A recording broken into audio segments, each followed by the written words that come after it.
Hey, everybody, and welcome to this episode. I'm Josh Schachter. I'm the founder and CEO of UpdateAI, and I have a very special guest this episode, Mr. David Sable. David is a pioneer of the advertising world, of the marketing agency world. He doesn't want me to list off his credentials. I'm not a pioneer. I'm not that old. Like, look,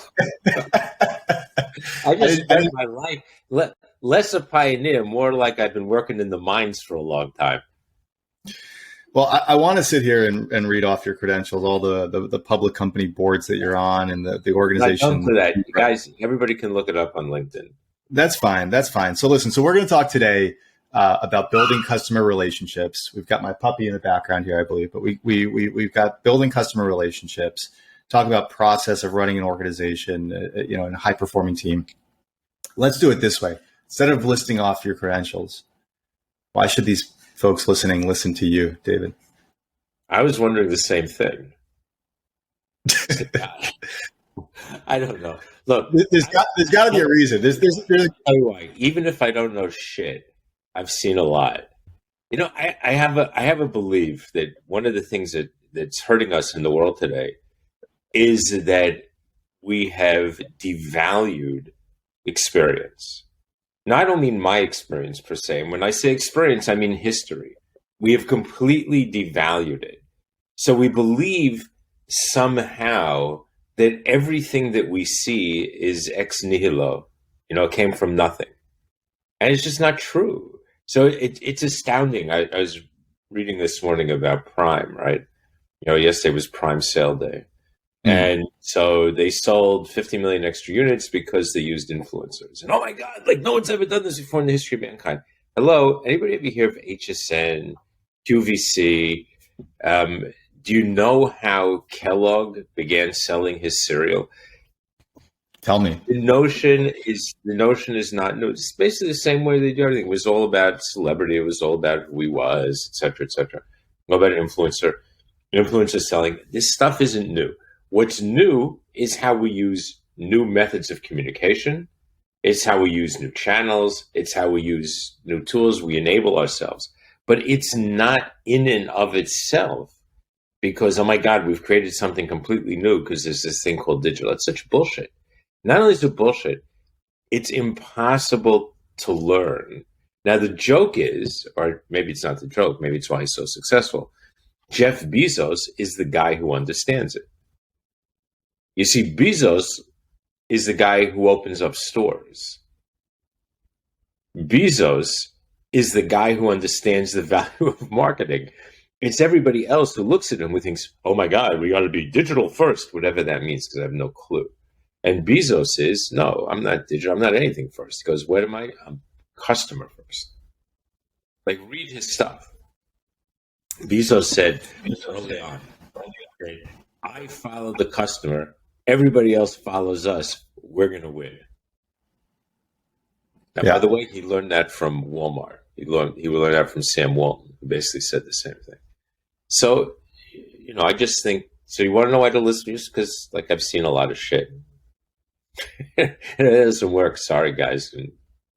Don't waste your time.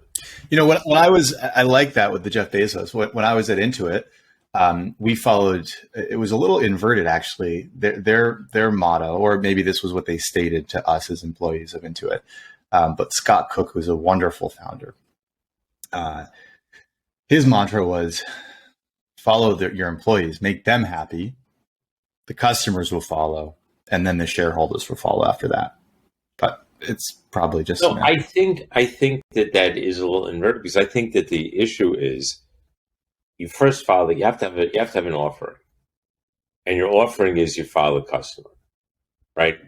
And so that's good. So that gives you a product, it gives you service, but then you make the best service, the best product by making your employees happy so that they're happy to serve the customer. Now, the only issue with that is that people at Amazon tend not to be very happy. So I'm not, right. but the only good thing about that is that they have zero interface with their customers for the most part. And, most people do complain about Amazon service. But so let's talk about it. We're talking about customers. You led large organizations whose sole job was to build relationships with your clients, right? I mean, that's how these things worked in the we did. We were a service organization. A service organization. Thank you. How do you build effective service relationships with customers? It's such a broad question, but I'm going to start there, and you're going to help me boil it. It's a very broad question. And let me give you a story, and then I'll build off of that. But before I tell you the story, I will tell you that there are people in our industry, meaning the marketing industry, who don't believe that they're in the service business. And I think that's a mistake. And I think those are the ones who end up not being quite as successful as the rest. So there's a story that I tell. I was a waiter when I was young. I worked as a waiter, right? And I think that everybody should work as a waiter, because I think there's no better way to actually understand what it means to give good service under a high pressure environment than being a waiter. Is the best way. Now, let me tell you about the high pressure environment waiter that I was in, because I don't think it doesn't really exist anymore, and it was the highest pressure. So in my day, like many Jewish guys my age were waiters in the hotels in the Catskills. So for those of you who don't know, the Catskills are in upstate New York, and back in, I guess, starting in the 20s of the last century, 20s, 30s, 40s, 50s, into the 60s and early 70s, the Catskills were where many Jewish families went for summer vacation. And they went to these big hotels. And every one of these hotels, by the way, had started as a little farm, and then they did kind of bed and breakfast, and they grew from there. Now, these hotels operated in what was called the American plan. Get it? These people were all immigrants, so the American plan meant a lot to them. The American plan was very simple. Long before Club Med, it was breakfast, lunch, and dinner. So it was in your room rate, you paid, you had breakfast, lunch, and dinner. Anything you wanted. And there's a menu every day. And you sat at a table. It was very formal. And a waiter handled 3 tables, typically. Each table had a minimum of 10 people. Some had 12 or 13. And you had, depending upon like how many people were sitting at all these tables, you had 2 busboys who worked with you. That's how it worked. But you were the waiter. So imagine like you're the CEO and you got 2 VPs working for you. That's kind of how it, like if you want to think about it in those terms. Every day, every meal, you had to not just take the orders of these people, right? But they could order anything. They could order 42 things. It didn't make a difference. And it would be like, yeah, I just want a taste of that and give me.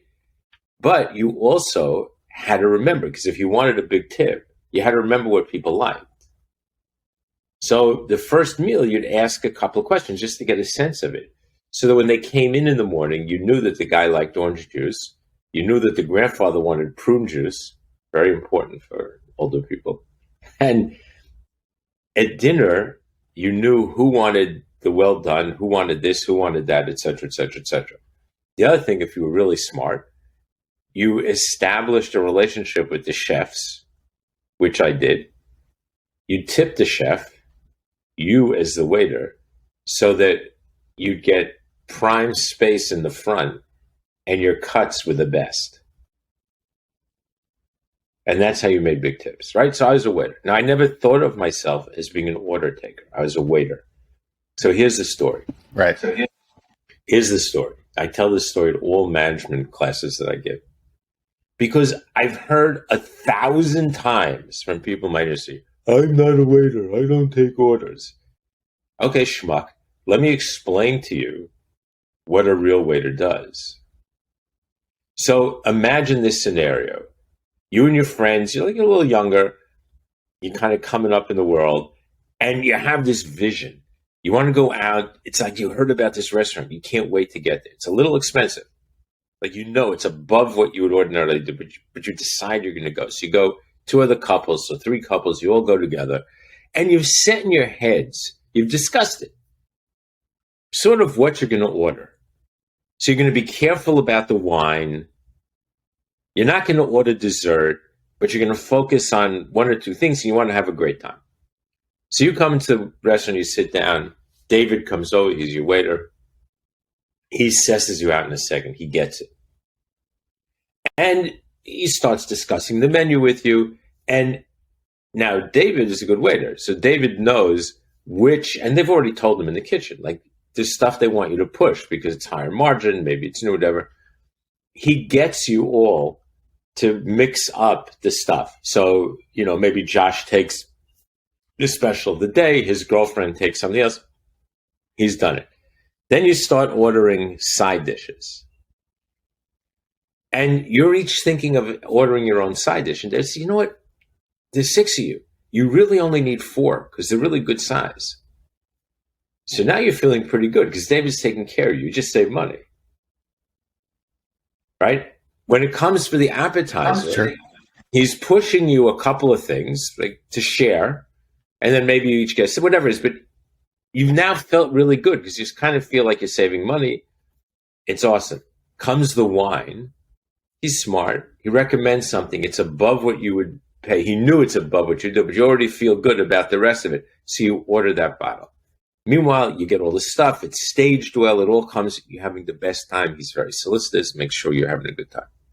Brings you water, brings you extra. Maybe he brings you an extra dish of something. Happens all the time. Good waiters do that. Comes dessert. You swore you weren't going to have dessert because you could finish and go down the block to the ice cream store, and for a couple of bucks, you each get an ice cream as opposed to paying $20. And he says, you know what, guys? It'd be such a shame for you not to try these 2 things. And you know what? I'll bring 6 spoons for each. And you get it. Now, here's the end of the story. It's cost you 25%, 30% more than you had gone in there thinking you were going to do it. And plus, you give them a good tip. Nobody leaves that restaurant saying, I got screwed. Everybody leaves the restaurant saying, I had the best time in my life. Now, let's flip that story and think about your business. And how many times have you gone to a client with an idea or a thing, and then the client says, God, you guys are screwing me on price. Yeah. You're not giving me this. Think about it. So the guy who not you, Josh, but you out there would say to me, oh, he's just a waiter, he's taking orders, has gotten the biggest tip and has made these people feel like they've had the greatest experience of their life, and they will be back. And ask for him, by the way, or her. Meanwhile, in your business, your clients are telling you you're screwing them. That's my story. And I stand by it. It's a great story. It's profound. It's profound because you've created a science out of something that I never really considered before. And by the way, first of all, I highly agree with you that everybody should work in the service industry as a waiter at a restaurant, right? I've worked in 5 restaurants in my career. And even if it has nothing to do with your professional life afterwards, just knowing how to respect people that are serving on you, I think is a huge lesson to be learned from that experience. And by the way, everybody who's ever been a waiter is the best tipper. Right. Almost everybody I know. All right. So your lesson in that story is not just to give out, some small things for free and then keep peddling other shit, right? You're talking about building a relationship. It sounds like how would you abstract what you just said into the key principles that you can apply to the marketing world or to a SaaS company and customer success? So you build a relationship, right? The relationship is built on understanding your customer need. Like, what is it the customer needs to be successful? Those people, to be successful, needed to have a great dinner. They needed a great experience. They needed great food, right? They needed to taste a little bit of everything. They needed somebody who took care of them, and they needed somebody they could trust. And they got it all in that scenario. And that's really what it is. It depends. Every level of customer care is based on understanding what outcome does my customer, my client, the person on the other side need.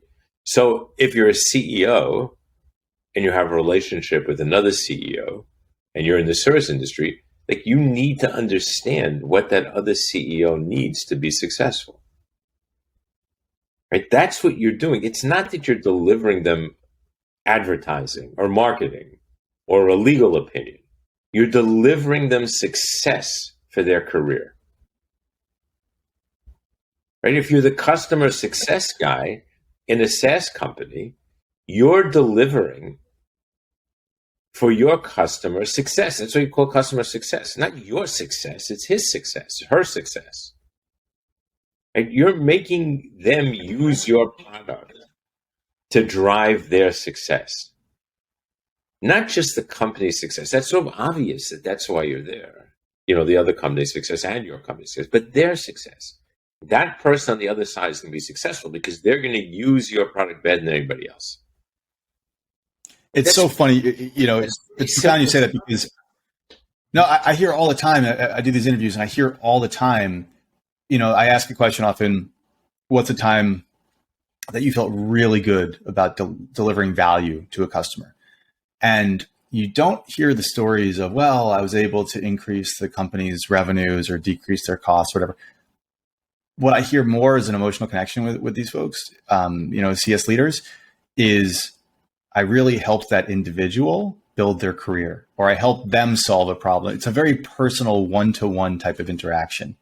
And I think that is sage advice. That's what changes the world, right? That's what changes the relationship. Not, okay, yeah, I showed the guy how to use like a button that he didn't know existed. It's very nice, but that's not what the person is going to remember you for. What the person remember you for is that you took the time to help them be successful, because you didn't just show them the button. You probably gave them like a secret, and you said, you know what? Why don't you? I don't think there's a better way to be successful. You always have to think about, like, what's that thing? How do I go the extra mile to make that person's successful? That's really what it's about. And I think you said this a second ago, it's also about trust, right? Giving them the secret is a way of, giving them trust. And I once heard somebody say, in order to get trust, you have to give trust. So I think that's also what you're saying. But trust is always a relationship. I mean, you have to, totally. But trust is critical because we don't trust people anymore. Like, trust is sadly, there's a lack of trust in the world, and for good reasons, frankly. Right? I mean, it's like, who do you trust? Who do you trust? Like, are you going to trust Google? Are you going to trust Facebook? Are you going to trust Twitter? Are you kidding me? So who are you going to trust? So you have to be able to connect with individual people who can help you and who are able to get you over that hump, so that the next thing because that's the thing that is going to connect you forever to that company. This is old but true. Every survey back in the day showed this. When customers, we used to do this a lot in the days of the 800 numbers, right? So 800 number, you would call, you complain. And we would do survey after survey after survey. And one of the things that we found is that the customer who complained, if you solved their problem, they became your most loyal customer. Now, why is that? Here's the insight. It's very simple. They complained because they cared. You see, the client who had an issue, or the customer had an issue, who just said, screw these guys, never do business with them again, and didn't call, were your nightmare. Because those are the ones who go tell everybody you're a shit company. The ones who called were looking for resolution of an issue. And if you resolved it, wow, you owned them forever. If you didn't resolve it, you were screwed. Then you deserve to be screwed. But it's the ones who didn't call. It's the ones who didn't care enough about who you were or your product or your service. Those were the dangerous ones. And I think that's why in customer success right now, you hear that it's not about being reactive. That's more of a customer support, customer service, but it's about, there's elements of that too, but it's about being proactive. Probably that's because you're not always going to hear from those that are unsatisfied. They may not have as much conviction, but you have to proactively, draw them in. I think that speaks to what you're saying. And you see, that's the thing, right? It's a lot easier today to be able to do that. Back in the day, it was much harder because you didn't have the same tools. But today you can look, like, who's on the platform, or whatever it is you do, who's using it, who's not using it, who the power users are, who the weak users are. So you can go back on, and it's easy for you to see who you need to be reaching out to. And hey, is everything good? Are you all right? What's the story? I mean, that's how I deal with all my clients. I want to one more topic here before we jump off. You actually made this a little bit more of a natural segue for me, because you were talking about the Catskills and serving patrons there. And it's funny because I know you're contemporaries with my father, and he was also a waiter in the Catskills, in high school and maybe college. And I remember he's told me the story a bunch, that the head of the front of the house, right, was so demanding at these restaurants that they would not allow you to have a notepad of what the person's order was, at least wherever he worked. He had to memorize everyone's order. And you kind of alluded to that a little bit too, right? Of being proactive and preemptively, knowing what their preferences were. But he remembers the challenge of, like, the first day, just messing it up, everybody's dishes, and then eventually, kind of caught on to it, but no notes. UpdateAI is in the business of helping to eliminate the busy work of note-taking for customer success and other customer-facing folks on calls with customers, right? To just make their lives easier so they can stay more present in the customer. No notepad, just stay present, stay focused. You have an interesting philosophy on note-taking. You've got years under your belt with this. Tell me a little bit about that, how you view the importance of note-taking in conversations. So when I started in the business, in the training program at Young and Rubicam, one of the first things they taught me was publish or perish. And publish or perish didn't mean like you were Charles Dickens and you had to bring the next novel. What it meant is you had to pay close attention during the meeting, take exemplary notes, and then send back to the client a contact report, a conference, whatever you want to call it, that said, hey, this is what we talked about, just want to check, here are the doables, et cetera, et cetera, et cetera. Deliverables. Now, as a kid, your job was to sit there and take the notes. Now, that's not to say that your boss didn't take notes too, but then they checked you. And by the way, we weren't allowed to eat in meetings as juniors. Like, you weren't allowed, God forbid, you took a sandwich. God, literally, it's not a joke. Because you had to have, first of all, you had to have your hands free all the time to write. Secondly, in case somebody asked you a question, they didn't want to, excuse me, I just have to get, so it was very strict. Now, in those days, it was, yellow legal pads, and you come to every meeting with a big yellow legal pad, and then, if you were like me, an obsessive, you took whatever little money you had, which wasn't that much in those days because they didn't pay you very well because you're in the training program, bought a leather folder, and that leather folder was with me for maybe 30 years. It's not a joke. And I have hundreds and hundreds of yellow pads, maybe 1,000, I don't know, from all the years. And you would take notes. When you became a vice president at Young and Rubicam, note-taking was still important, but now it was different. Because you were expected to go out to fancy restaurants with your clients, lunches, dinners, breakfasts, whatever, and you can't put a big yellow legal pad on the table. Doesn't look good. So they gave you a little pocket wallet beautiful little leather thing, like this big, that went in your pocket with your pen next to it, flat. And you had these cards that fit in with your name on it and the company logo. And you were taught, sit down at the table, you put it on the table, the pen and that little thing, and you take notes. Like, we're taught this. It's critical. I still do it to this day. Yeah. I mean, sometimes when you go out with your wife, it's tough. Like, you put it out, and it's like, what the heck? I'm sorry. You can tell I'm your father's contemporary. Listen to my ringtone. Well, you have a rock star kind of persona essence to you, David. So that doesn't surprise me. That's your ring. That's my fantasy. So, anyway, and one of my good friends is a rock star. So it just goes to show you. So but the issue is that taking notes, it's like so ingrained in my head. And it's one of the reasons that I like what you do so much, because I think that the notion of, and to me, the note taking is being in the moment, right? Like, you can only take notes if you're listening carefully. And it's not like you're taking notes and not listening, because you can't react. You have to learn. It's all part of the thing, right? Because you've got to learn to listen and take notes.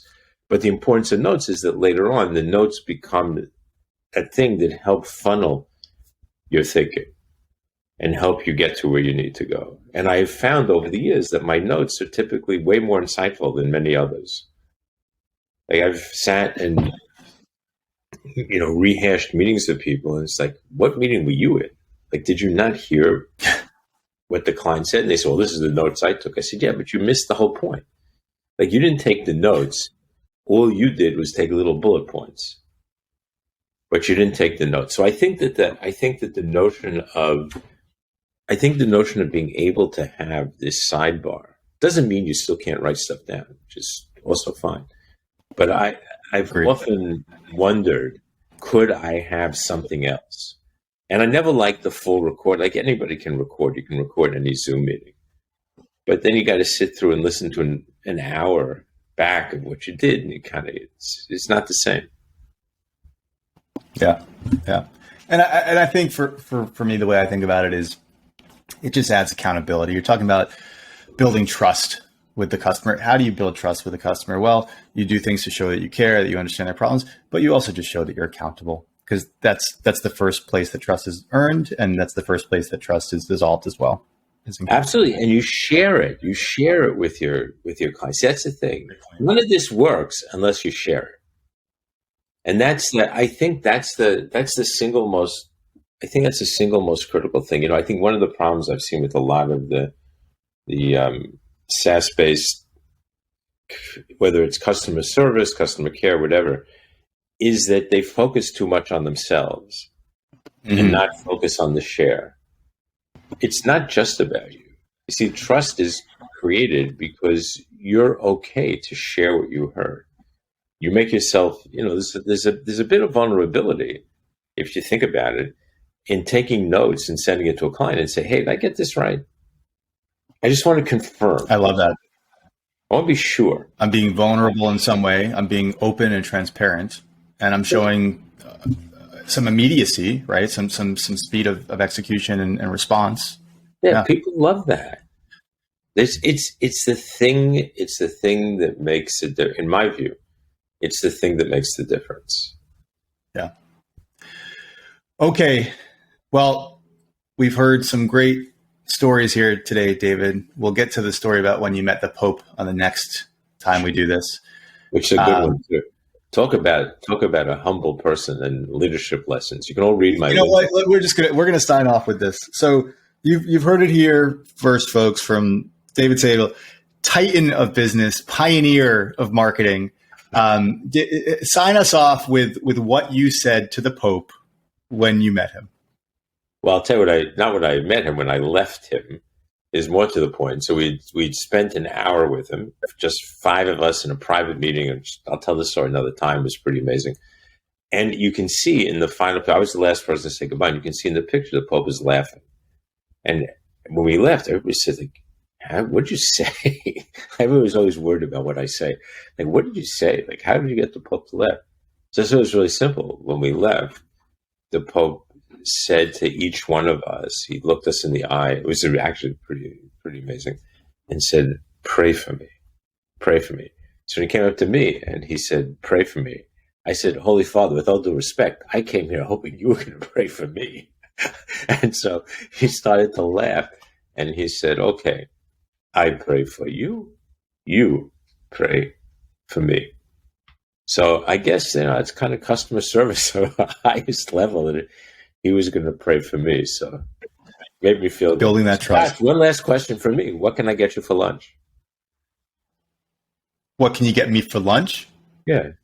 A pastrami on rye. Later. Like, let's discuss the menu. And Pastrami on rye with mustard and coleslaw. you got it. You like. Thanks, David. Be well. You too.